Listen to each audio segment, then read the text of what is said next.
strangers, friends, family, whoever has stumbled across this video. I hope you're having a great Friday and a great week.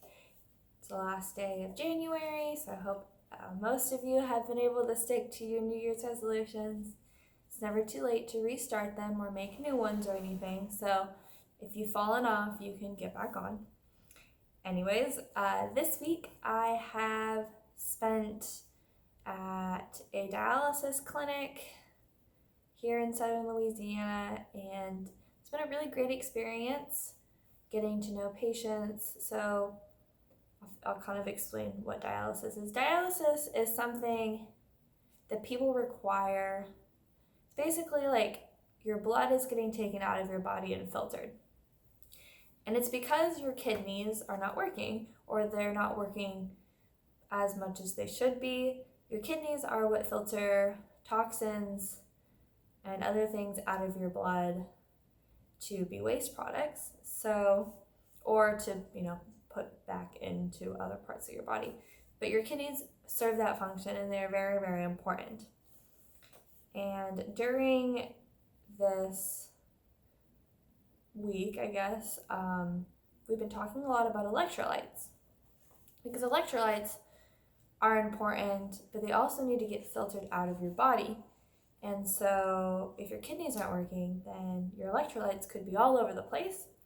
So I want to talk about one electrolyte in particular. There are several that are important, but I want to talk about potassium, because everybody knows that we're supposed to eat potassium, but we don't really talk about potassium. A lot of people don't know why you need potassium. And so I'm going to start on a very cellular level of why we need potassium, a very physiological level of why we need potassium. I'm going to talk about what happens when there's too much potassium, what happens when there's not enough potassium, and I'm going to talk about some foods that are good sources of potassium. So let's get started. As you know, probably, I love note cards. So I'm going to show you this one. It's very sciencey, and I very much apologize, but I wanted to show you this just to make how important potassium is clear. So potassium is represented by a K+, and sodium is the Na+, and then calcium is the Ca2+. You don't really need to worry about those, but I like to put those on there to get people familiar with the sciencey terms. So sodium and calcium, so your cells, they have an action potential. Every cell in your body has an action potential, which causes them to work and fire, especially in your heart. So sodium and calcium make things more positive, which is depolarization, and potassium makes things more negative, which is repolarization. As you can see here, you need both calcium and sodium to make your heart beat, but you also need potassium to make your heart beat. So that's on a very low level, referencing it to your heart. You need potassium to make your heart beat. You need potassium to make almost everything in your body work, as well as sodium and calcium. So all important, but potassium is the one that makes things more negative. It repolarizes everything and keeps your heart working. So now I'm going to talk about what happens when you have too much, what happens when you don't have enough. So here is another note card. So let's start with when you have too much. So the causes of having too much potassium in your blood, as I talked about earlier, kidney disease, type 1 diabetes also can cause too much potassium in your blood. Dehydration can also cause it. Really, anything that's putting a little extra work on your kidneys can cause you to have high potassium. And it's important to get your blood checked annually, because having too much potassium can cause cardiac arrest or can cause you to die, which we don't want. So symptoms of hyperkalemia are muscle weakness, arrhythmias, which are just abnormal heart rates, and paralysis. So really, you're not going to have anything to worry about unless you have a condition. And if you're going to the doctor annually or semi-annually or somewhere, you probably are going to know that you have this condition or something that can cause you to have higher levels of potassium. But this is just something to look out for, and you want to get, if you think you have too much potassium in your blood, then go get it checked out. But the same goes for too little potassium.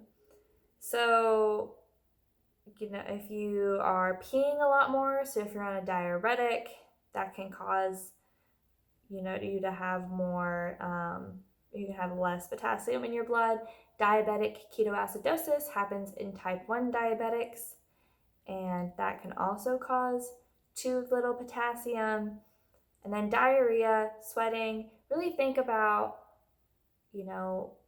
Gatorade has potassium in it, and it's to replace the potassium and the electrolytes from sweating. You also, if you vomit, you want to take in more electrolytes because you've lost a lot of electrolytes that way.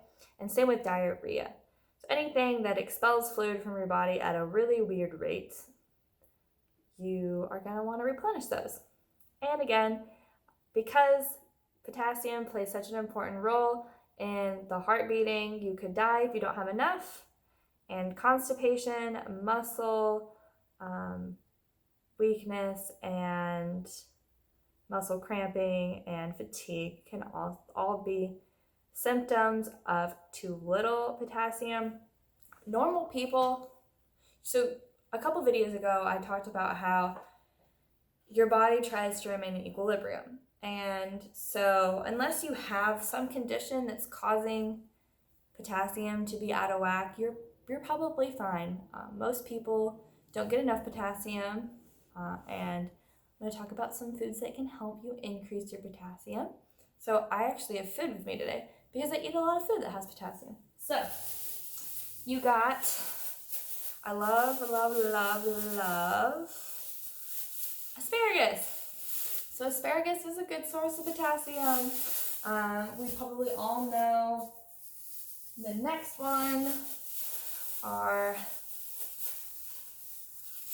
bananas. This is a really gross banana, I'm sorry. I'm making cookies later. So bananas are a great source of potassium. Your leafy green vegetables are good sources of potassium. So are sweet potatoes are good sources of potassium. And yeah, so just making sure you're getting enough potassium.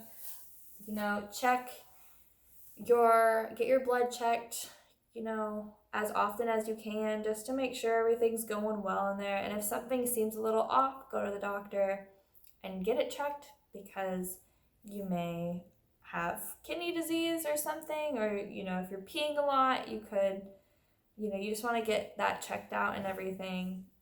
If you're drinking a lot of water, just make sure to be replenishing with electrolytes. If you're sweating a lot, remember to replenish with electrolytes.